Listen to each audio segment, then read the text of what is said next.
Hi, Dr. Shmaila here. Today we start with general anatomy. Introduction to anatomy. What is human anatomy? Human anatomy is the science which deals with the structure of the human body. The term anatomy is derived from a Greek word anatom, meaning cutting up. Subdivisions of anatomy. The main subdivisions of anatomy are cadaveric anatomy. Cadaveric anatomy is studied on dead, embalmed, preserved bodies, usually with the naked eye. That is macroscopic or gross anatomy. This can be done by one of the two approaches. In original anatomy, the body is studied in parts like the upper limb, lower limb, thorax, abdomen, head and neck, and brain. In systemic anatomy, the body is studied in systems like the skeletal system, osteology, muscular system, myology, articular system, pathology, syndesmology, vascular system, angiology, nervous system, neurology, and respiratory system, digestive, urogenital, endocrine systems, supplenology.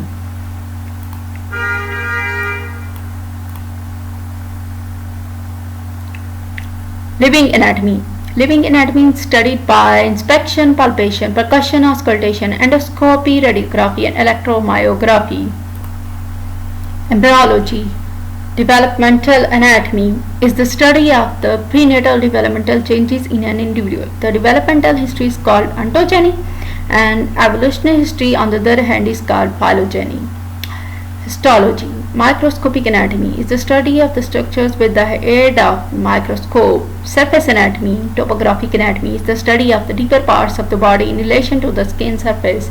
It is helpful in clinical practice and surgical operations. Radiographic and imaging anatomy is the study of the bones and deeper organs by plain and contrast radiography, by ultrasound and computerized topographic scans, that is CT scan.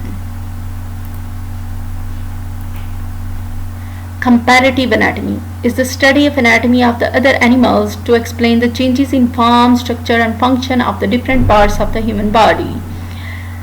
Physical anthropology deals with the external features and measurement of the different races and group of the people, and with the study of the prehistoric remains. Applied anatomy is also called clinical anatomy, deals with the application of the anatomical knowledge to the medical and surgical practice. Experimental anatomy is the study of the factors which influence and determine the form, structure, and function of the different parts of the body. And genetics deal with the study of the information present in the chromosome.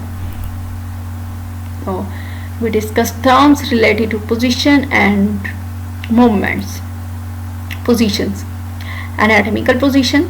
When a person is standing straight with eyes looking forward, both arms by the side of the body, palms facing forward, both feet together, the position is called anatomical position.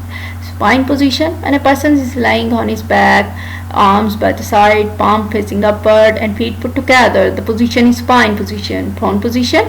Person lying on his or her face, chest, and abdomen is said to be in prone position. Lithotomy position. Person is lying on her back with legs up and feet supported in straps. This position is mostly used during delivery of the baby. Look at these pictures. These are basically showing anatomical positions. This is spine position, this is prone position, and this is lithotomy position. Planes. There are three planes of the human body. A plane passing through the center of the body divides it into two equal right and left halves is the median or mid-sagittal plane, and plane parallel to the median or mid-sagittal plane is the sagittal plane. Coronal plane. A plane at right angles to the sagittal or median plane which divides the body into anterior and posterior half is called coronal plane. And a plane at right angles to both sagittal and coronal plane which divides the body into upper and lower part is called transverse plane. Look at this diagram. Three planes. Sagittal plane that divides the body into equal halves. Frontal plane that divides the body into anterior and posterior portion. And transverse plane that divides the body into two parts, upper and lower. We discuss terms used in relation to the trunk. Ventral or anterior is the front of trunk, dorsal posterior is the back of trunk, medial is a plane close to the median plane, lateral is plane away from the median plane, proximal, cranial, and superior is close to the head of the trunk, Then distal, caudal and inferior is close to the lower end of the trunk. Superficial is close to the skin or towards the surface of the body. Deep, away from the skin, away from the surface of the body. Ipsilateral, on the same side of the body as another structure. Contralateral, on opposite side of the body from another structure. Invagination is projection inside and evagination is projection outside. These are basically showing positions: cranial, caudal, posterior, anterior. You also called it as anterior ventral, posterior dorsal, superior, inferior, distal, proximal, lateral, medial. Now we discuss the terms used in relation to the upper and lower limb. Ventral anterior is the front aspect, dorsal or posterior is the back aspect, medial border is lies along the little finger, middle border of the forearm, arm, lateral border follows thumb, lateral border of the forearm and arm, proximal is close to the root of limb while the distal is away from the root of limb. Palmar aspect is the front of the palm and dorsal aspect of the hand is back of palm. Flexor aspect is front of the upper limb, extensor aspect is back of the upper limb. Posterior aspect terms used in relation to lower limb. Posterior aspect is the back of the lower limb, anterior aspect is the front of lower limb, medial border lies along the big toe or hallux, medial border of the leg and thigh, lateral border lies along the little toe, lateral border of the leg and thigh. Flexor aspect is back of lower limb, extensor aspect is front of the lower limb, proximal is close to the root of the limb while distal is away from the limb. Terms of the relation commonly used in embryology and comparative anatomy, but sometimes in gross anatomy too. Ventral, towards the belly like anterior, dorsal towards the back like posterior, cranial or rostral towards the head like superior, and caudal towards the tail. Terms related to body movements. Movements in general as synovial joints are divided into four main categories. Number 1. Gyrating movements, relatively flat surface, move back and forth and from side to side with respect to one another. The angle between articular bones does not change significantly. Angular movements, angle between the articular bones decreases or increases. In flexion, there is a decrease in the angle between the articular bones, and in extension, there is an increase in the angle between the articular bones. Then lateral flexion is the movement of the trunk sideways to the right or left at the waist. Adduction is movement of the bone towards the midline, where the abduction is the movement of the bone away from the midline. These are the angular movements. Rotation, a bone revolves around its own longitudinal axis. In medial rotation, anterior surface of a bone of limb is turned towards the midline. In lateral rotation, anterior surface of the bone of the limb is turned away from the midline.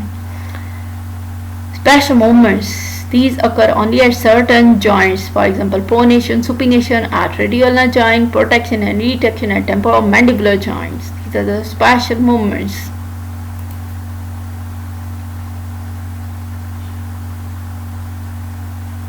In upper limbs, flexion, when two flexor surfaces are brought close to each other, for example in elbow joints, when front of the arm and forearm are opposed to each other. Extension, when extensor or dorsal surface are brought as much approximation as possible, for example as to straighten the arm and forearm at the elbow joint. Abduction, when limb is taken away from the body. Adduction, when limb is brought close to the body. Circumduction, it is the movement of the distal end of the part of the body in a circle. A combination of extension, abduction, flexion and adduction in a sequence is called circumduction, as in bowling. Look at this. A combination of extension, abduction, flexion and adduction in a sequence is called circumduction. Medial rotation, when the arm rotates medially, bringing the flexed forearm across the chest. Lateral rotation, when the arm rotates laterally, taking the flexed forearm away from the body. The terms related to body movements further we discuss.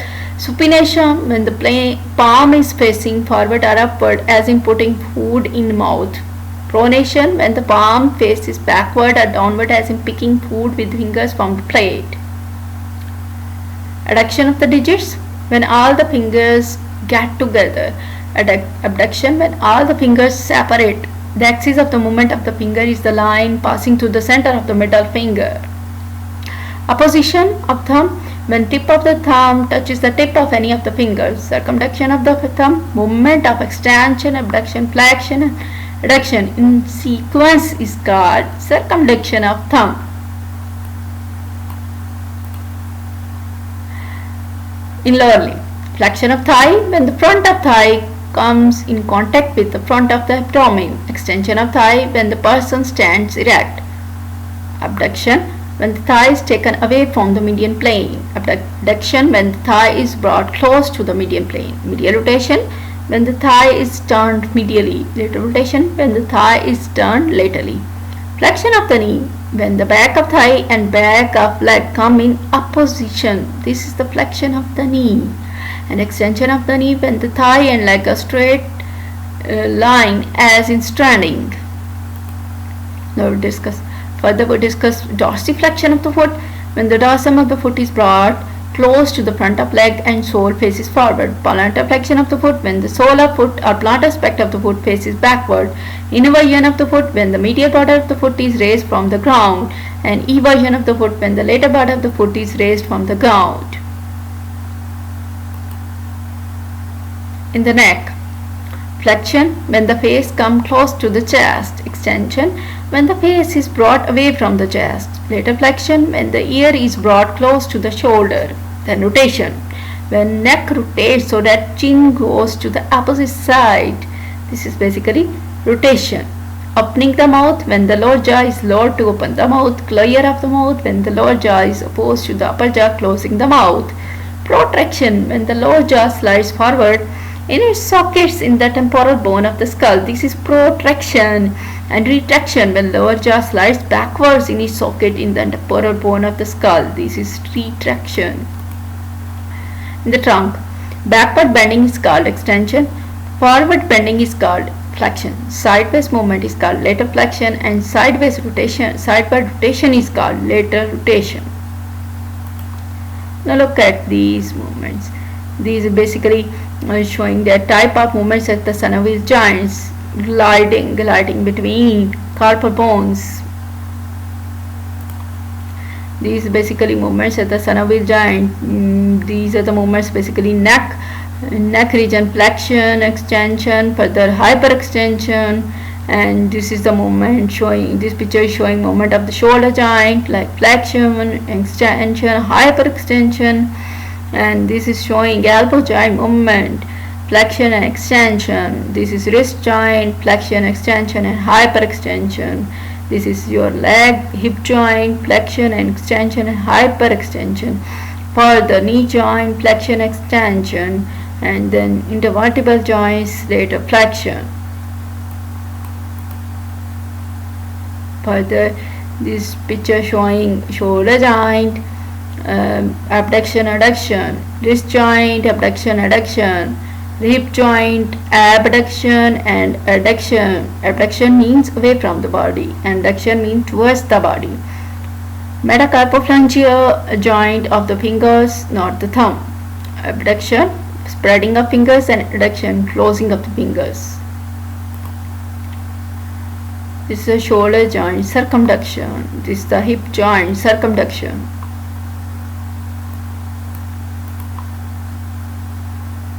This is atlantoaxial joint, basically rotation.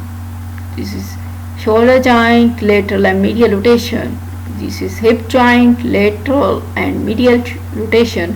When you turn the foot inward, this is medial rotation, and when turn the foot outward, this is lateral rotation. And these are the movements. Temporomandibular joint. This is basically depression, elevation, protraction, retraction. These are basically intertarsal joints, inversion and eversion.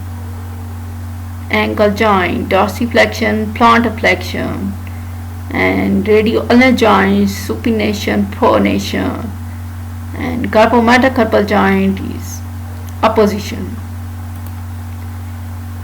Thank you. Hopefully you like it.